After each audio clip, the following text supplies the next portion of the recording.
The voice of sharing, Durian ASEAN. Hi, you are listening to Durian ASEAN, the voice of discovery and sharing.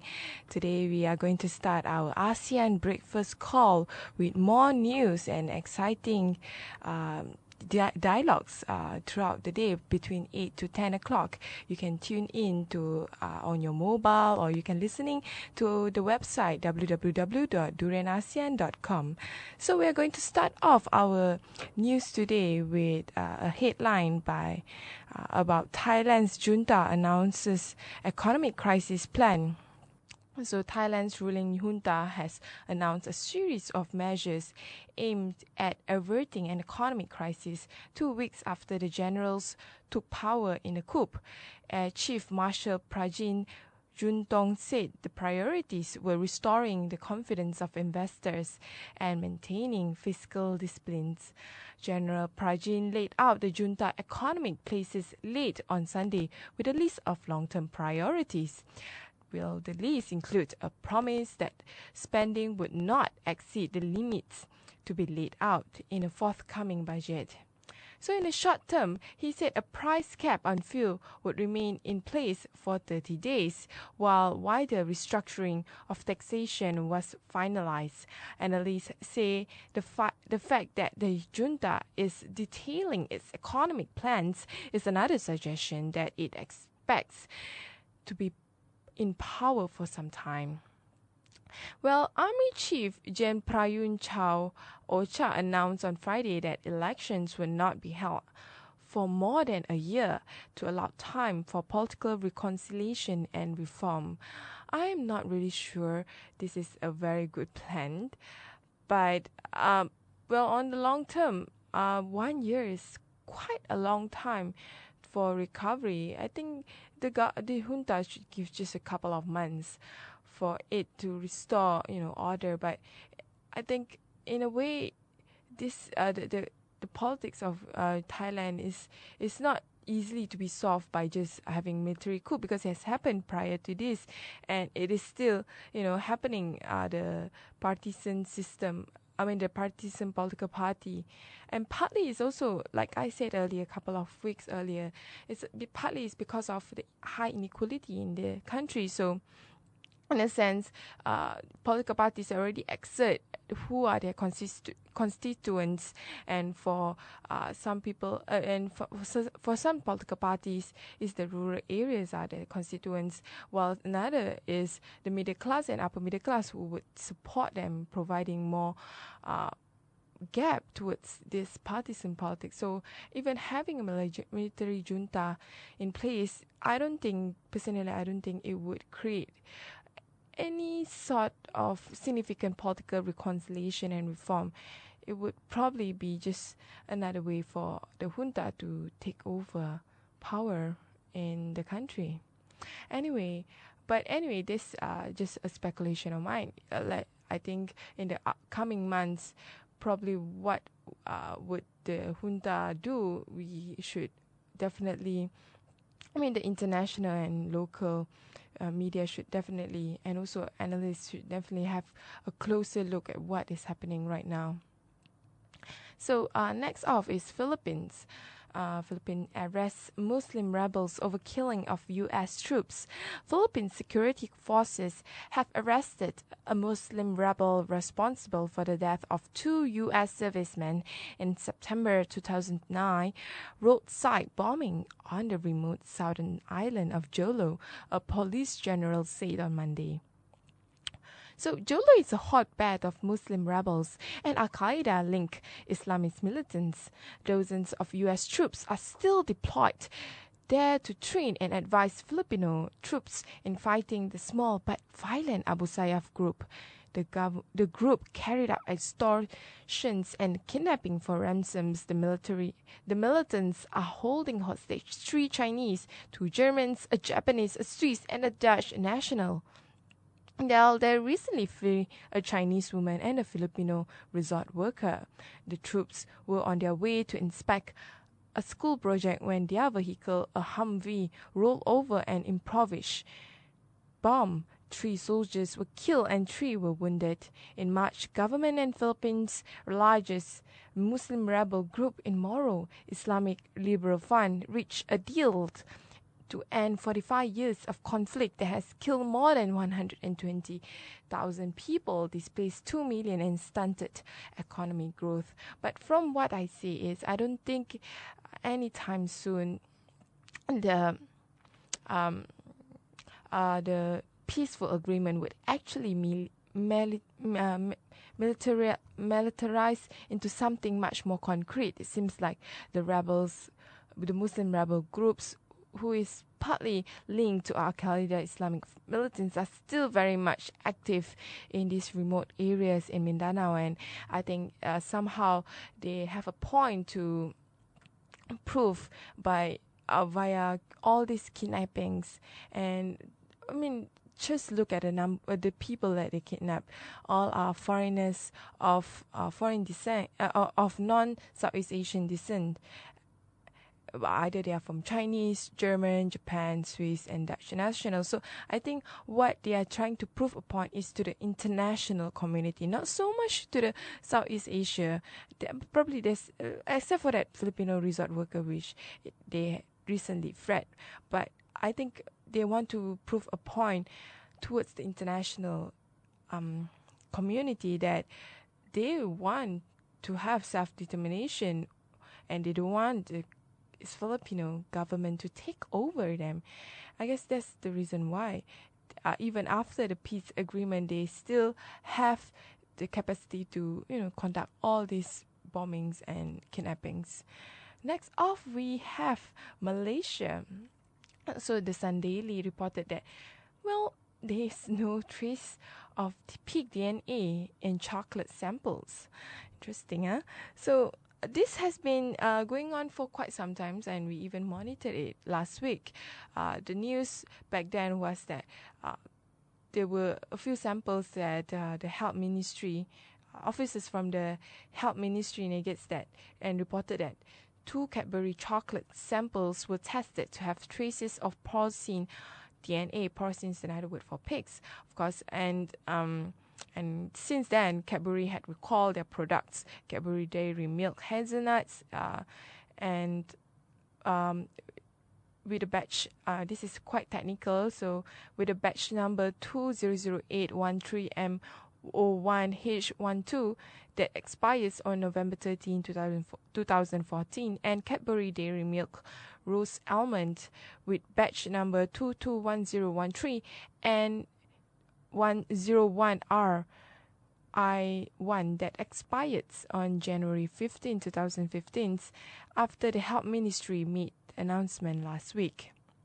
Anyway, the Malaysian Islamic Development Department, JAKIM, which is represented by the Minister in the Prime Minister Department, Datuk Sri Jamil Khair Baharom, he announced that 2 Cadbury chocolate products which were previously found to have traces of pig or porcine DNA tested negative and are halal to be consumed, which is kind of ironic. Like, how can you sort of find this halal? You find it haram, but not for Muslim consumption. That later on, you say that there's no traces of pig DNA in chocolate samples. So the 11 samples of Cadbury Dairy Milk Hazelnut and Cadbury Dairy Milk Rose Almond was sent from the factory to a special accredited laboratory for testing. And now it's stated that it is no longer banned for Muslim consumption. He said that the earliest sample, Jamil Khair said that the earliest sample could be contaminated from the places where it was obtained, which is the one that was tested by the Health Ministry. It's kind of a flip-flop issue here, and I think on the long term, the issue of Cadbury, is it really worth to fight for? Is it really about halal and haram for Muslim Or is it something more larger? Does it has a socio-political dimension to this? Would it affect the national unity? I think a lot of these questions will be answered later on in our dialogue ABC dialogue segment, where we will interview a person who will explain more about how the Cadbury and the pig DNA issue had, in fact, caused a huge hoo-ha to the Malaysian public and put a real cost towards the national unity of this country. And it's also affecting the trust building of people towards Cadbury as well. I mean, Cadbury has been quite quiet in this issue. It hadn't said anything, or even release a public statement. I guess what it's trying to building is its image backdoor, trying to regain the trust of the authority. But since Cadbury had been quite silent on this, I think it's also affecting the trust building of the people towards Cadbury. Because I think Cadbury, people have very strong relationship when it comes to Cadbury, and it's one of the best-selling chocolates when it comes to local consumption. And it seems like people are getting wary whether they should consume Cadbury or it is something that is not proven yet, whether it have traces of pig DNA or not. So this is not really good in terms of the trust building between the people towards Cadbury. Next off, we have the Philippines. Could the Philippines be the Asia's next tech giant? That's an interesting headline. So the Philippines may have the fastest growing economy in Southeast Asia, but it also has the slowest internet in the region, unfortunately. Despite this, some think they have spotted an opportunity that could turn the country into Asia's next tech giant. Aurora Almendral met some of the true believers. So internet speed are atrocious, a measly 3.6 megabytes per second, well below the regional level of 12.4 megabytes. Never mind that US average is 22.3 or near neighbor Singapore with 61 megabytes. Coverage is patchy at best for mobiles venture outside of the cities, and you might as well be in the 1990s. In the words of Peter Fabian, a recent arrived tech entrepreneur to any seasoned Silicon Valley investors, the Philippines look like the end of the world. So why is it so that people believe that Philippines could be the next Asia tech giant? So Philippines startup scene is small, but people are starting to trickle in. Some are adapting Western products to the local market, like fast fashion, e-commerce, daily deals sites, or taxi service apps. So there's a market for that. There's definitely a pool of people who believe in technology in Philippines. It's just that it's just a matter of time where the government and also the businesses that wanting to push forward, for more conducive environment for all these startup companies and tech companies to sort of spur mushroom out of Philippines. So I guess people just have to wait and see and whether the government will take action on this.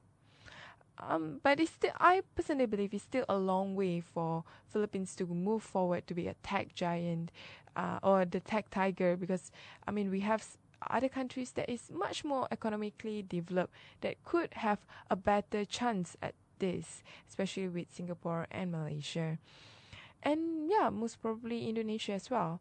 Next off, we have the story of Burma and Bangladesh. So tension is flaring at Burma's and Bangladesh border.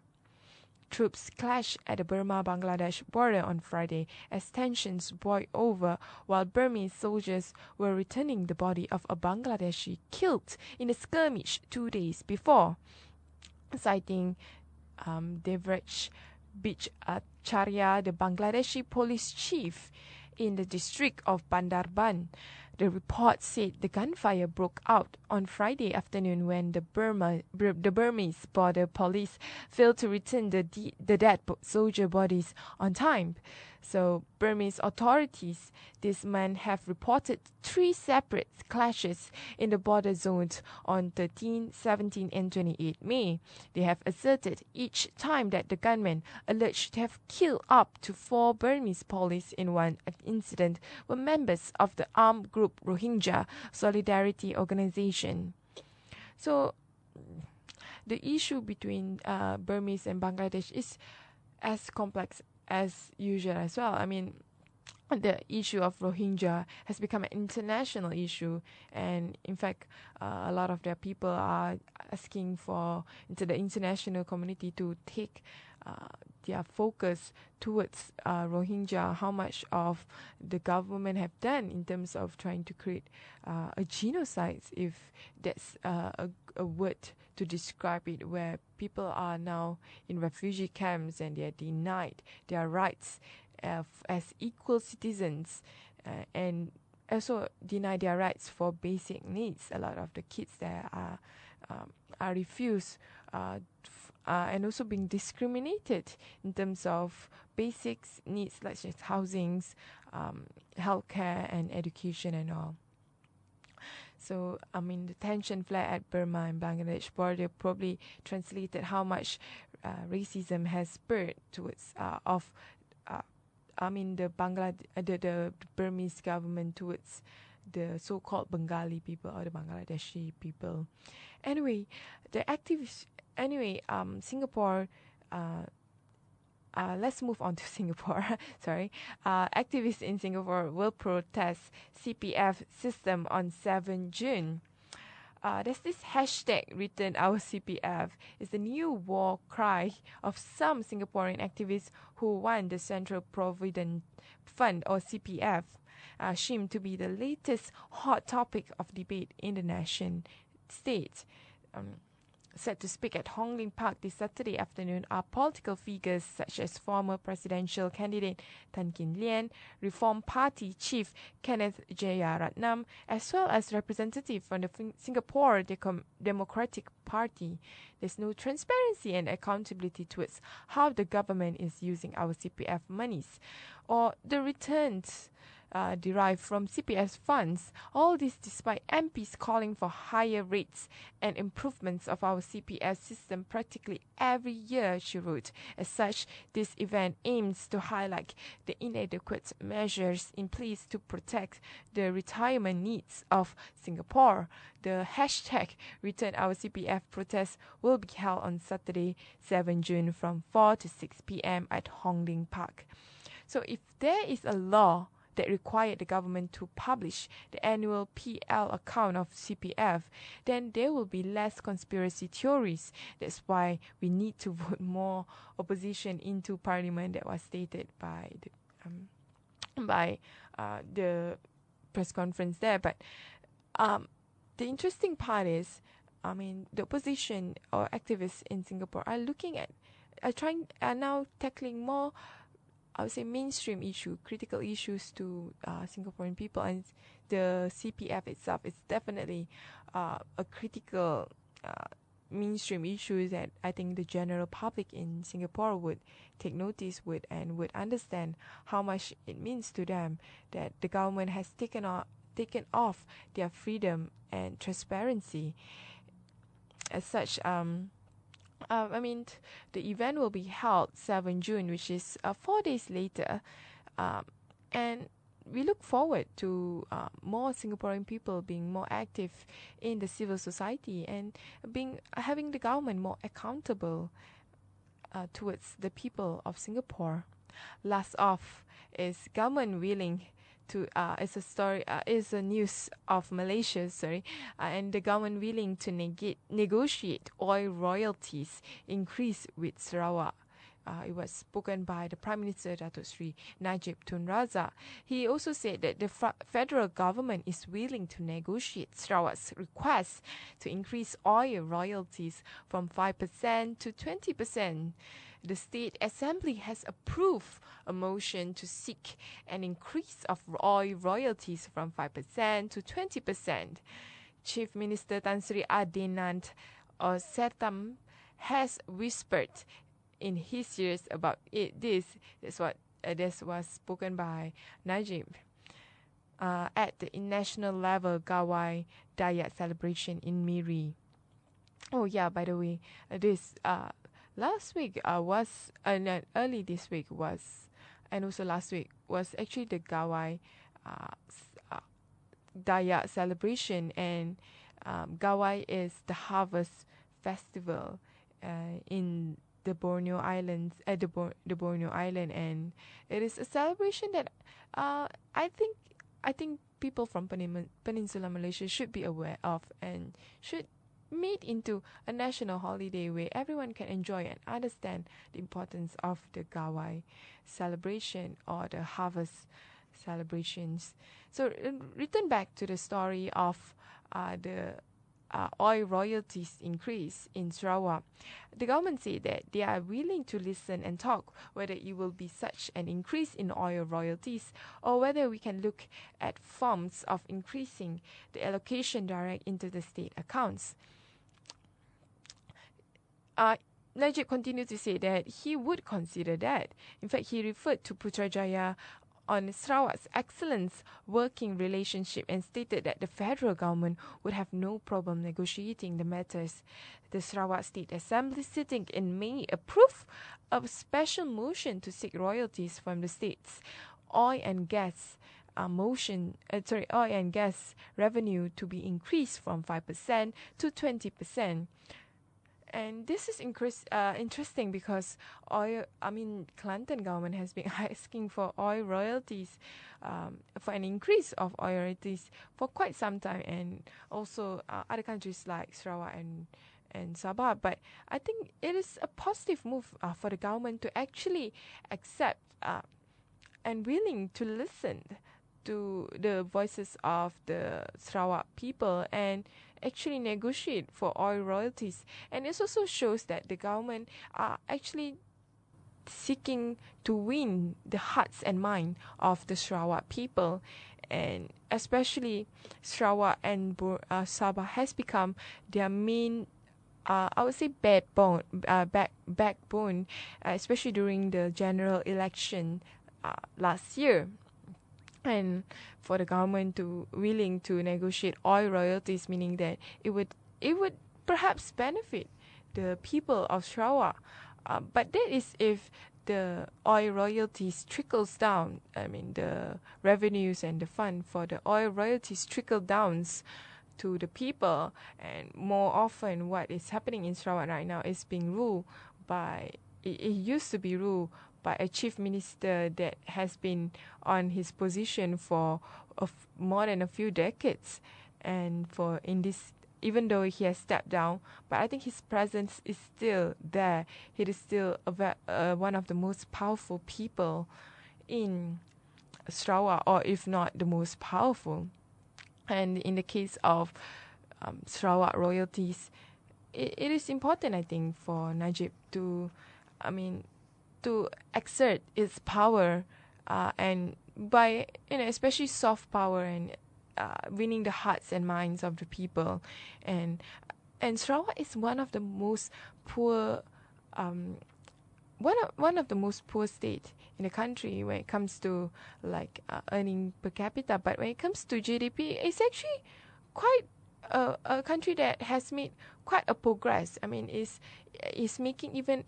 having an even higher GDP than Johor. Surprisingly, when Johor have its Iskandar development as well as other major tourist attraction like Legoland and all.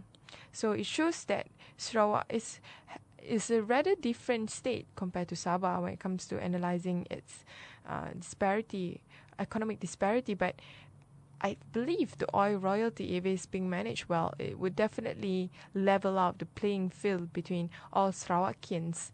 And I think this would definitely benefit the whole people of Sarawak and hopefully the whole people of Borneo as well.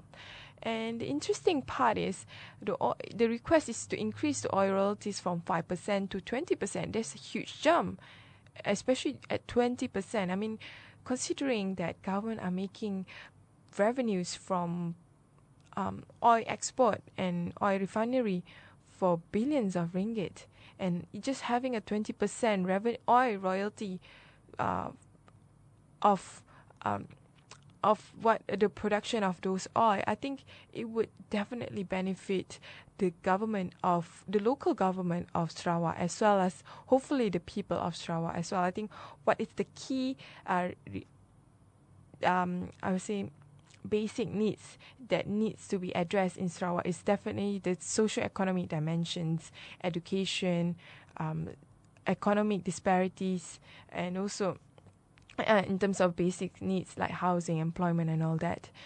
Well, that's all of our news for today. I hope you enjoyed this, and we will continue again with more news and more dialogues. And keep on listening to us at the Durian ASEAN, and of course, listening to this program, the ASEAN Breakfast Call News Commentary.